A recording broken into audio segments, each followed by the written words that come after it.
Hello, my name is Giovanni Castrillon. I am Colombian. A couple few facts from Colombia. Of course, it's in South America. It is one of the only countries that actually borders the Pacific and the Atlantic Ocean. It is the leader in emerald production. Um, it's actually named after Christopher Columbus as well. So I'm just going to answer a few questions that we have today. Could you tell us a little bit about the family structure in Colombia? Do multiple generations live together? And who makes the rules? Family structure, I would say, usually the grandparents are the center of the household. The whole family kind of migrates to the family there. Everyone does move out eventually within time, but for the most of the time, the grandmother's house, the great grandmother's house is kind of like the center hub where everybody goes, hangs out, and just spends that quality time with grandma and the rest of the family that comes over. How are the elderly treated in your country? The elderly are treated with a lot of respect. You know, they've been around for such a long time, and literally they're well known within their community, their neighborhood, and everybody around is very respectful towards them, saying hi, hello, good morning, good afternoon, just the courtesy of the respect of them being the elderly. If you needed a job in your country, how would you go about getting one? And who might you ask for help? If I wanted to work in Colombia, if I decided to move over there, I'd definitely just reach out to some of my family members that have decent jobs. You know, being bilingual, you could definitely get a job in education, teaching others English, the Spanish, teaching people that want to learn English, charging for it. Home tutoring is a big one over there, to have someone to come help you with your homework or with English, Spanish, and even the hospitality due to Medellin, which is it is the biggest city in Colombia. Being such a tourist area, you get a lot of foreigners, so working somewhere down there, hotel, restaurant where you can speak both languages. If a teenager was to get in trouble at school for breaking a rule, what would happen to them?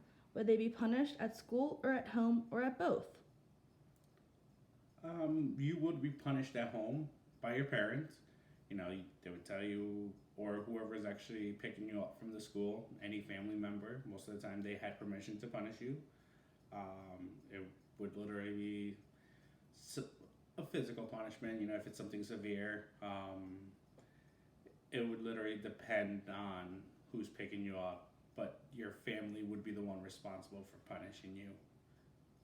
Are the rules the same for everyone, or would it matter if you had a parent that worked at the school?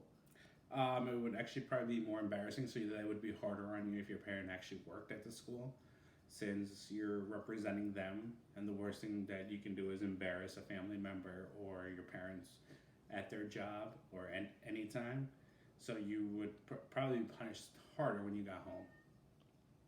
If you were in town getting groceries and other supplies and you were to run into an old friend, would you stop and talk? If so, for how long? I'd probably stop and talk to them for a few minutes. You know, the courtesy, respectful, hello, how are you? Good to see you, catching up a little bit. If I saw the conversation was going a little deeper than it probably should, I'd 90% of the time I'd tell them, hey, just you want to come along? I got to do some grocery, and they would join you as they would help you actually finish your grocery shopping or whatever you were doing, whatever errands you were doing. Are people generally friendly, or do they keep to themselves? People in Colombia are very friendly. The hospitality is like no other. They'll welcome, if you're a friend of mine or a friend of anybody and you're coming into the family, they make you feel like you're part of the family. They will welcome you like you're part of the family and make sure you feel welcomed. You know, you are pampered literally from the moment you walk into the house till the next time you come back. They want to make sure you feel like you're not excluded, left out, or anything. If you were on a sports team and they won a tournament, who would get the credit for the win? It would definitely be the team. You know, a lot of the times, since it's the one of the players' coach, that is one of the players' dads, that's the coach. You know, they want to make sure they celebrate with the team to make sure it's about the team, to encourage that it is a team effort. You know, and that you won as a team, not as an individual. Do people in your country tend to plan ahead, or do they focus more on the immediate? I would say they focus more on the immediate. Definitely, you know, no one can really prepare for much over there. wealth. I mean, they're not very wealthy. A lot of Colombians aren't wealthy, but there is wealth. So they kind of just making sure they can provide for their family now as best as they can. Is it okay to be late for a meeting in your country?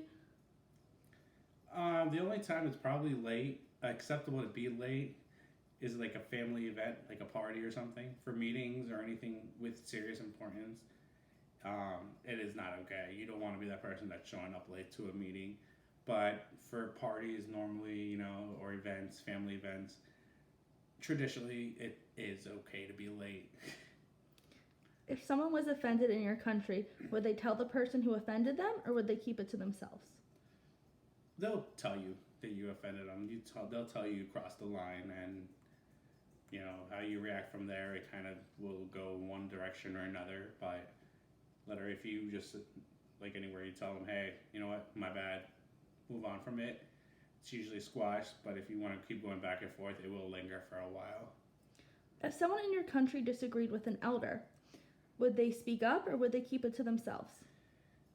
The elderly over there are very well respected, so you kind of don't challenge the elderly much. You kind of keep it to yourself and kind of like just give it to the elderly person since they've been there for so long. Coming from my side of the family, where my grandmother's 94, even though she may be completely wrong, you kind of don't argue with them just to avoid all that. You want to make sure you show respect to the elders and you keep it as simple as possible without disrespecting them, because then it becomes a whole family issue.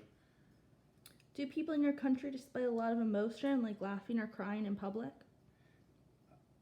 The energy that a Colombian family or Colombian person shows is like no other. You could tell that they're one of the happiest people around. They will enjoy laughing. They enjoy, if they're upset, they'll make sure to show their emotion by crying. If they're happy, they will talk loud. They will laugh. They will smile no matter who's around, where they are.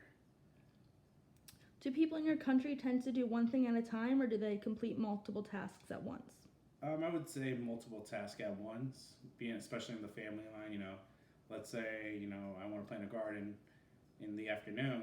They'll make sure that the family is also taken care of by cooking dinner while they're planting the garden. They'll go back and forth, kind of to stay busy throughout the day. A lot of people in Colombia are busy till about bedtime, and that's just a culture they live in.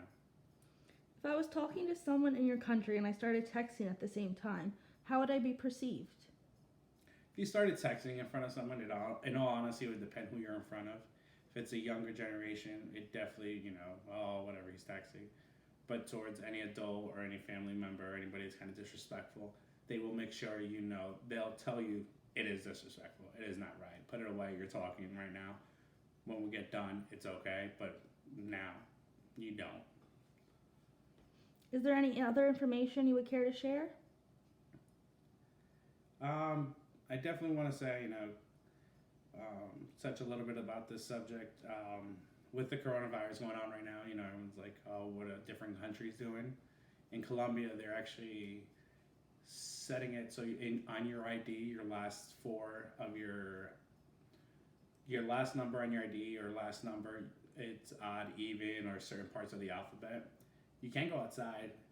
You can't leave the house. You will actually get arrested to keep the quarantine, keep everyone social distancing, make sure everyone's there together. So that's something that we can't enforce here in this country because of the Constitution. But over there, they'll literally just tell you, hey, what's your ID? Where's your ID? So there can be a little bit stricter guidelines since they have rules and laws, but not as strict as in America. They also have a lot of great beaches, a lot of great people. The food, common one, if you ever get a chance, try some empanadas. I'm telling you, a lot of people that try them, Colombian empanadas, not Peruvian, not Puerto Rican. Colombian empanadas, which are totally different. It's pretty much it's a nice little, it's a corn, that's even hard to describe. Maybe I'll show you guys a picture next time. But, the admirals, the rice, and remember, whatever you see on TV is not always the whole country. They only ever show the bad things. So even if you look into it a little bit and see the people, how nice they are, the hospitality, how beautiful it is. It's spring all year round, so it's never, super duper hot. It's never super duper cold. It's usually spring all year round, being so close to the equator. So thank you very much for listening in. Of course, the Colombian flag consists of yellow, blue, and red, which is what I'm wearing. It's one of Colombian soccer jerseys. Thank you guys, and you best of luck. Thank you.